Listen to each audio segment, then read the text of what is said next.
Hello, this is Noreen Crone-Findlay from CroneFindlay.com and TottyTalksCrafts.com. CroneFindlay.com is my website where you can find all my designs and patterns and books and things. And Totty Talks Crafts is where I will be. I post more information about the various projects and videos and things that I do.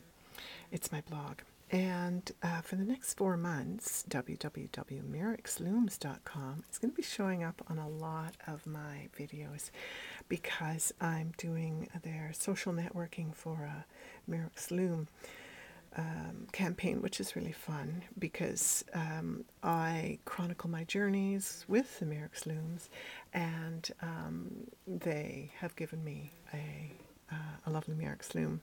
When I bought my first Merrick's Loom, I thought, oh, why didn't I buy one of these sooner? They're just fabulous. I love them. Okay, and why have I got lilacs here? Because they're so gorgeous. The air is just perfumed right now. So I couldn't resist bringing a little lilac love in. Speaking of things I love, I absolutely love when I find vintage crochet cotton in thrift shops. I have to bring it home with me. I love to weave, tat, and crochet with it and combine them in freeform pieces. But storing the balls of crochet cotton, they take up a lot of room if you leave them on the cardboard tubes. So I've come up with some different solutions, some of which are not that great.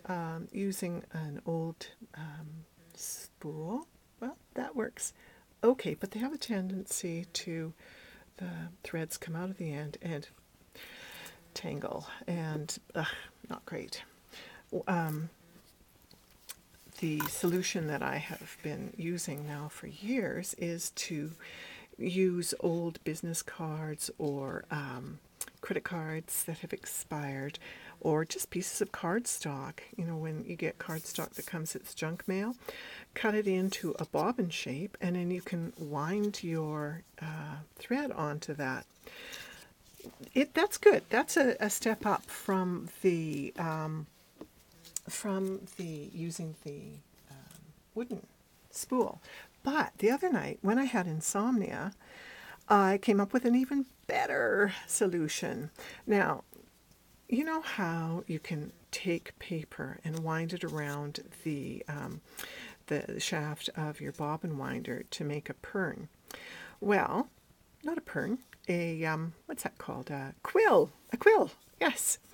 Well, okay, that's what led me to ta-da! My happiest solution now is I have pulled out the length of my cardstock bobbins, and I can wind them now on the bobbin winder, which is just fantastic and so much faster than doing it by hand. So I'm going to show you just quick like a bunny how I make the cardstock bobbins. I nip the corners off, nip, and then I make a dog bone shape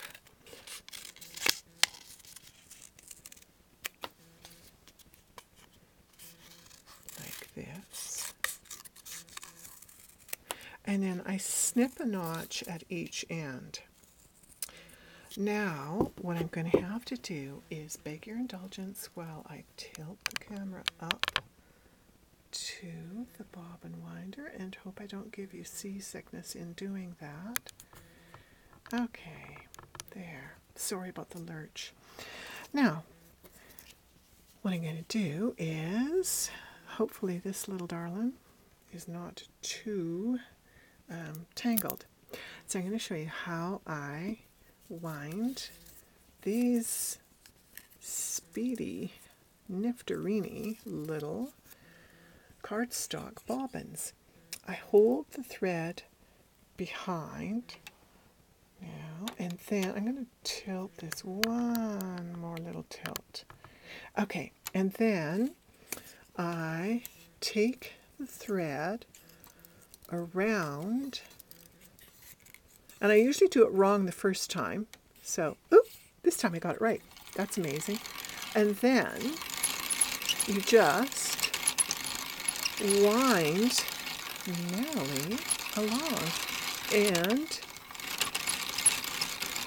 you'll soon have a beautifully organized bobbin of thread that's lovely to store, quick and easy to do. And because you've cut notches, both ends of the thread are going to be contained and captured, and they're not going to, in the night, magically turn themselves into spiders' webs, which sometimes you'll come back to your bobbins and balls of yarn and go, who's been busy in here? I guess the fairies have been dancing with them or something. I don't know. And there we go. Now we slip it off and take the end through the notch. And there you have it, a beautifully wound, perfectly organized little dog bone or cardstock bobbin of thread, ready to organize. I wonder if I can just swing this around and show you how I like to store some of my bobbins in a letter rack, ready to go. There we go. So I wish you joy in your weaving and happiness in every day. Be well, and we'll see you again soon. Bye for now.